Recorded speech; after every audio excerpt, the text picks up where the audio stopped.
Hola a todos y todas, ¿cómo están? Bienvenidos a un nuevo programa de Inchedo Moché, Soy Mujer. Estamos en la localidad de Toay. Estamos con Marisol, que nos recibió en la Iglesia de Jesucristo de los Santos de los Últimos Días. Así es el nombre de esta congregación. ¿Es así? De la iglesia en general. De la iglesia en general. Sí. Esta es una de las iglesias que hay en la provincia de La Pampa. Es muy grande y es muy linda, la verdad. Uno la ve de afuera, de pasar. Tienen todas más o menos el mismo formato, son fáciles de identificar, digamos, pero la verdad que nunca había entrado y estoy asombrada realmente para bien lo linda que es. Sí, generalmente, bueno, en la iglesia nos esforzamos porque los edificios sean cómodos y sean lindos. Y bueno, somos distintivos. A veces la gente se sorprende cuando entra porque generalmente por ahí están acostumbrados a ver un salón donde se sientan y escuchan a alguien hablar. Y acá tenemos eso, pero también tenemos un montón de aulas. Y uno dice, ¿por qué tantas aulas? Entonces como que también entra la curiosidad por ahí de saber qué hacemos, cómo nos reunimos. Exacto. Sí, esa es la idea, que nos puedas contar de qué se trata, porque además la gente en general lo ve como algo que es inaccesible, como que está cerrado y que tiene un halo de misterio también. ¿Vos cómo llegaste cómo formas parte de esto? Bueno, en mi caso en particular, yo nací en la iglesia, mis padres ya eran miembros, y cuando nací, bueno, seguimos participando, así que yo me crié en la iglesia, y a los 8 años me bauticé. Nosotros, por ahí a diferencia de otras religiones, nos bautizamos a los 8, por inmersión.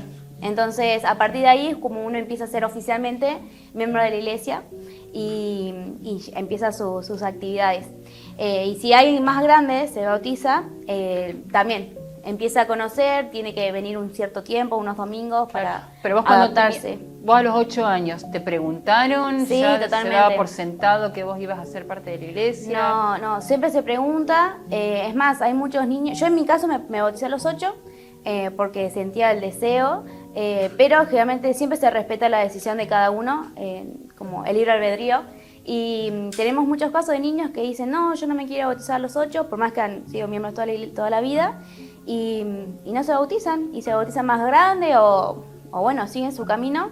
En ese sentido siempre se intenta respetar. Obviamente que uno siempre prefiere que bautizarse a los 8, pero siempre se respeta mucho. ¿Y cómo es la ceremonia? Es muy sencilla en realidad. Las personas se visten como con un enterito blanco para poder meterse en el agua sin que se estropee nada, y se dice una oración en particular y se bautiza de inmersión. O sea, queda totalmente bajo el agua un segundo y sale. Y eso es el bautismo. Y es como que sos oficialmente parte de la iglesia. Sí, simboliza como un renacer, digamos, espiritual, ¿no? Es como que para nosotros es muy importante el bautismo porque es una representación de que quedamos puros de nuevo. Como todos nuestros pecados, todos las situaciones que nos hicieron por ahí tomar malas decisiones, como que se borran y empezás de nuevo. Y bueno, es algo muy especial. Después del bautismo está la confirmación, que es con una imposición de manos, ponen tus manos sobre la cabeza y también con una oración en particular, como que te permiten tener el Espíritu Santo con nosotros. Y para nosotros simboliza mucho porque es como un compañero, una guía para tomar buenas decisiones, para sentir consuelo y bueno, es como algo muy especial. Y después eso sí, ya oficialmente sos miembro de la iglesia. ¿No quedan otras ceremonias después de esa? Sí, quedan otras ceremonias, pero esas son como más sagradas. Se hacen, nosotros a veces hay confusión porque tenemos las capillas y tenemos los templos. El templo acá en Argentina hay dos ahora, uno está en Córdoba y otro está en Buenos Aires. Y generalmente ahí se hacen, ahí sí que no pueden entrar todos. Acá en las capillas sí, pueden entrar, están todos invitados. En los templos no, en los templos tenemos que tener, nosotros llamamos una recomendación, que es que cuando cumplimos las cosas del Evangelio y estamos preparados, se nos da esa recomendación y vamos y hacemos otros convenios, además del bautismo y la confirmación. Y ahí es donde también nos casamos. Nosotros nos casamos por la ley, acá en el civil, digamos, claro. Y nos casamos por la religión también. Nosotros llamamos sellamiento a las familias. Y eso simboliza que vamos a estar toda la vida juntos, en esta vida y por la eternidad. Entonces para nosotros es muy especial porque no termina, digamos, acá. No es que nos morimos y ya está, terminó nuestra familia, sino que si nosotros seguimos el Evangelio, vamos a poder estar con ellos para siempre y como para nosotros simboliza eso, ¿no? A veces uno tiene mucho miedo a la muerte y a la distancia que genera y nosotros nos sentimos tristes, pero también tenemos ese consuelo de saber que gracias a ese convenio podemos estar con ellos para siempre, aunque ahora estemos separados. Hay un montón de cosas que Muchísimas. La verdad yo particularmente no tenía idea y qué interesante y qué linda forma tenés de contarlo también y se nota tu alegría y tu compromiso y que sos parte de esto realmente. Ahora en un momento me seguís contando cómo está formado este lugar, tienen aulas, qué es lo que enseñan, hay grupos de niños, de niñas, de adultos. Ahora me contás en un momento, ¿sí? Continuamos en un momento charlando con Marisol acerca de esto tan interesante que es la iglesia de los denominados mormones, hoy en la localidad de Tuay.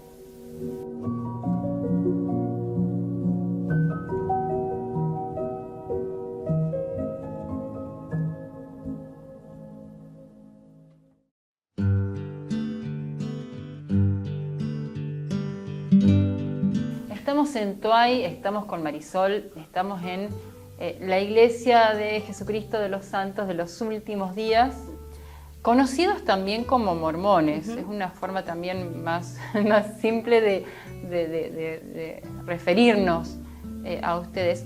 En esta iglesia, ¿cuánta gente se congrega? Bueno, retomando lo de mormones, se nos conoce mucho porque nosotros, además de la Biblia, tenemos el libro mormón. Entonces muchas veces nos dicen los mormones. Nosotros por ahí preferimos que hablemos de el nombre de la iglesia o diciendo los santos de los últimos días. Pero también, si nos dicen así, lo reconocemos, digamos. Y acá en la iglesia, ahora en Tuay hay como unas 50, 60 personas, más o menos, entre niños, jóvenes, adultos.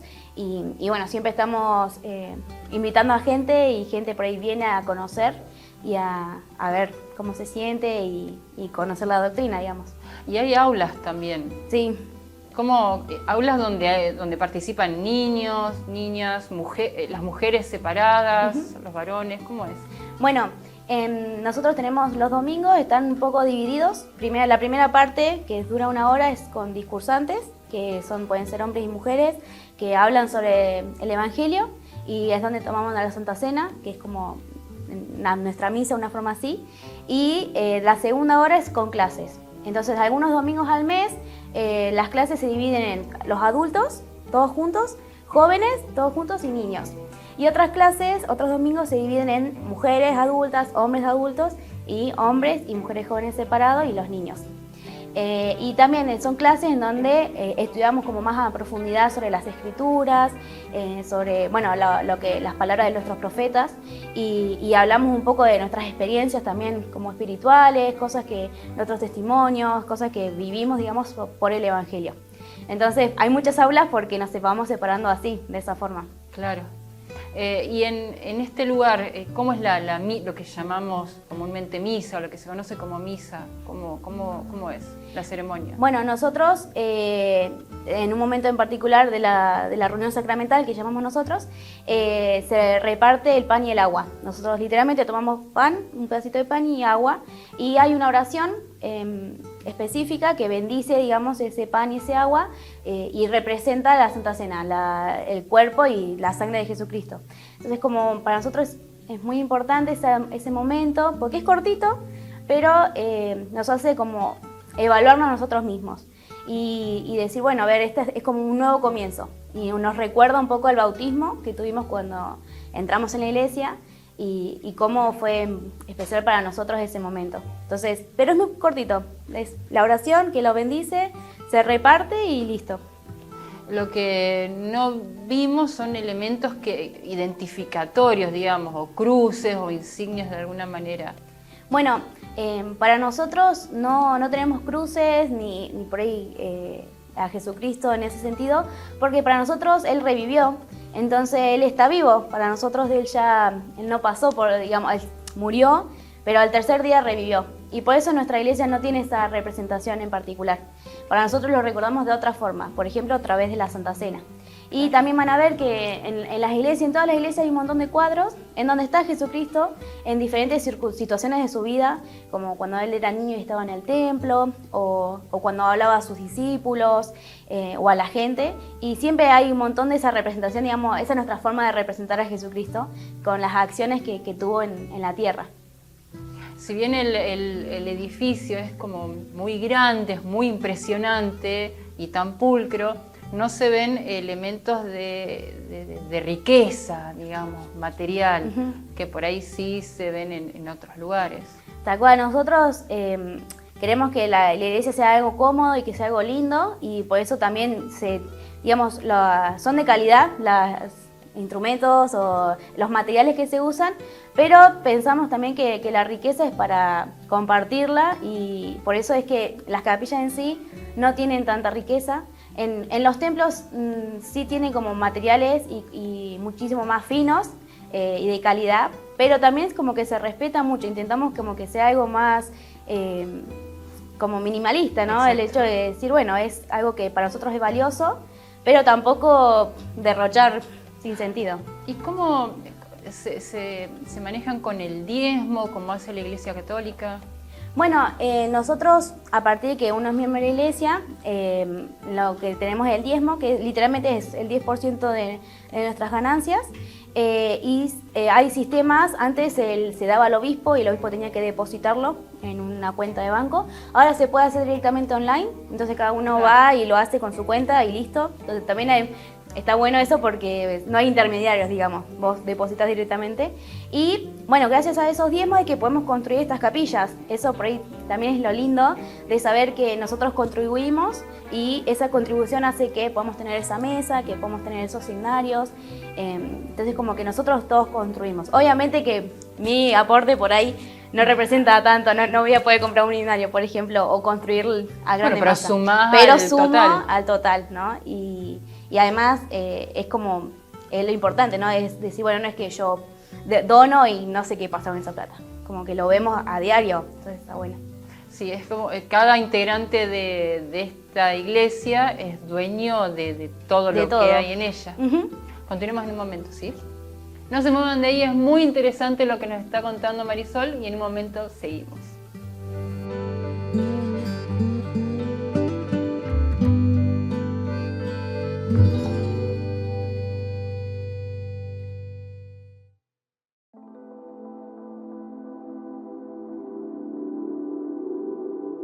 Tercer y último bloque en Tuay, charlando con Marisol, y una pregunta que me intriga mucho es esto de las cosas que sí pueden hacer o deben, las cosas que no deben hacer. A ver, vamos por ahí. Por ejemplo, fumar, tomar alcohol. ¿Qué otras restricciones tienen? Bueno, eso que estás mencionando nosotros lo conocemos como la palabra de sabiduría, en donde no solamente se nos invita como a no participar del consumo de alcohol, de drogas, tampoco tomamos café, por ejemplo, o té, no tomamos mucho, tomamos por ahí infusiones, pero no de té verde, la hoja. Y sí se nos recomienda, por ejemplo, otro tipo de alimentos más saludables para consumir. Y a veces, bueno, yo que me crié en la iglesia, siempre estaba esa duda, ¿no? De decir, bueno, pero re aburridos, no pueden hacer nada. Y la verdad que yo siempre lo he notado como una forma de protección. Por ahí antes, cuando se dio la palabra de sabiduría, era hace muchos años, y en ese momento era como más chocante. Hoy en día hay estudios que hablan de cómo nos afecta a nuestro cuerpo todas esas sustancias. Y yo, por ahí viendo eso, digo que como inspirado la protección en mi cuerpo. Y he logrado como desarrollar esa de divertirme, de salir con mis amigos, de disfrutar de la vida sin tener que por ahí consumir alcohol, bueno, café, y sí disfrutarlo, ¿no? Pero sí, es verdad que no lo consumimos, digamos. Ahora, el cigarrillo, el alcohol está bien, el alcohol en exceso hace mal, el cigarrillo también, pero uno, fuera de lo que profesan ustedes, lo entiende, pero ustedes nacen con esa restricción directamente. Sí. No se les permite de ninguna manera probar ninguna de estas cosas. La realidad es que por ahí a veces nosotros siempre en la iglesia valoramos mucho el libre albedrío. Entonces, no quiere decir que vos no puedas probar. Eso está en vos, tomar la decisión de alguna vez decir, no, quiero probar porque quiero experimentar, y eso lo decide cada uno. La iglesia en sí recomienda firmemente que evitemos esas sustancias. Después queda cada uno de nosotros el decidir si lo hace o no. Claro, sí, seguro. En cuanto a las relaciones, los vínculos, vos hablaste en detalle el tema del matrimonio y que es para siempre. ¿Se acepta el divorcio? ¿Se acepta el matrimonio igualitario? ¿La homosexualidad? ¿Cómo tratan esos temas? Bueno, nosotros guardamos lo que es la ley de castidad, que es intentar mantenernos puros hasta el matrimonio, y obviamente que preferimos que no haya divorcios, pero también sabemos que no siempre se puede, entonces el divorcio sí está permitido, y también se permite volver a casarte y volver a formarte de una familia. No tenés que, ya está, una vez que te divorciaste no puedes... Pero puedes seguir siendo parte de la iglesia. Puedes seguir siendo parte de la iglesia sin ningún problema. Como bueno, son cosas que pasan en la vida y que hacen que las familias no puedan mantenerse juntas, que se entiende totalmente, y como cada uno tiene experiencias diferentes, ¿no? Y pueden seguir siempre en la iglesia. El matrimonio igualitario no estamos de acuerdo, digamos, en el sentido de que pueden participar en la iglesia, pero por ejemplo no pueden sellarse como familia eterna en el templo. Obviamente pueden venir y participar de las reuniones y todo eso, pero en el templo no podrían entrar. Pero las personas homosexuales pueden entrar, tener una recomendación, ir al templo, si ellos guardan la ley de castidad, ¿no? Entonces, como digamos, es lo mismo que yo. Si yo guardo la ley de castidad, aun cuando no me case, voy a poder seguir siendo miembro de la iglesia sin problema, yendo al templo, y un homosexual igual. Claro. En ese sentido es lo mismo, solamente que, bueno, por ahí un poco diferente porque la forma de que no puede llegar a casarse con alguien del mismo sexo, por ejemplo. Claro. Esto de la castidad, ¿en qué se sustenta? Bueno, en realidad nosotros sabemos que las relaciones sexuales son como muy placenteras, pero también llevan muchos problemas de salud, ¿no? Enfermedades de transmisión sexual y un montón de sentimientos y psicológicamente afecta un montón. Entonces nosotros lo que intentamos es que las relaciones sexuales son como algo muy sagradas para nosotros. Es un momento de unión y de amor entre una pareja que no solamente es con fines reproductivos, ¿no? Obviamente, sino es con fines de unificar un amor que va a ser para toda la eternidad. Entonces, para nosotros es eso, es estar emocionalmente preparado, psicológicamente preparado, y además evitar un montón de problemas como enfermedades de transmisión sexual y cosas que por ahí después, cuando uno por ahí no mantiene esa ley de castidad, puede llegar a pasar, ¿no? Pero bueno, por eso también es importante, es como algo muy íntimo entre nosotros y preferimos guardarnos a la pareja que vamos a estar para siempre. Seguro. Bueno, muchísimas gracias por habernos recibido en este lugar. La verdad que se te se te escuche y se te vea apasionada y feliz de ser parte de esta comunidad en la que deben ser muy unidos. También hacen diferentes actividades en el salón, hacen deportes. Tenemos diferentes actividades. Algo que a mí me gusta mucho, pero te aporto, es que por ahí a veces uno siempre piensa en la iglesia de religión. Y sin embargo yo he podido desarrollar muchos talentos gracias a estas actividades, ¿no? En el lado artístico, en el lado musical, que hace que uno pueda desarrollarse. Además que como mujeres organizamos actividades, entonces organizamos, hablamos, ponemos, hacemos presupuestos. Y por ejemplo, una ventaja es que como hablamos desde muchos jóvenes, la oralidad no nos cuesta, ¿no? Pero para hablar, cuando estuve en la universidad iba a rendir finales y no me costaban porque estaba acostumbrada a expresarme. Como he visto mucho cómo la iglesia ha atravesado mi vida y me ayudó a sacar talentos y dones que por ahí fuera de la iglesia no lo hubiera podido lograr. Bueno, no estuvimos mirando las oportunidades. Exacto. Bueno, muchas gracias por abrirnos las puertas de este lindo lugar. Nada, de nada. Nos encontramos en el próximo programa de Inchedomo, Che Soy Mujer, conociendo mujeres, conociendo experiencias, conociendo lugares. Nos encontramos la próxima semana aquí en Canal 3 y recuerden que todos estos programas también están en YouTube para que los descarguen, para que los compartan y para que todo el mundo pueda disfrutar de este programa. Nos encontramos en la próxima.